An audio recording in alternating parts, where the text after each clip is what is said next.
अब आ जाइए, ये हमजा नहीं है, एन को हम हाफ किए।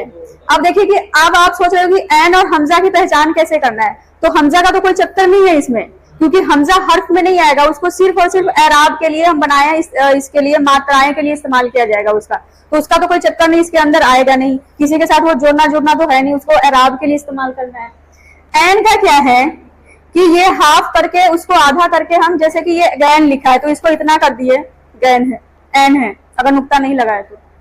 लेकिन आगे चल के ना वक्ती तौर पे बे वाले शक्ल भी चेंज हो जाएंगे, 3-4 उसके और हो जाएंगे शक्ल, किसी के साथ कुछ हो गया, किसी के साथ कुछ हो जाएगा, एन वाले भी बदल जाएंगे।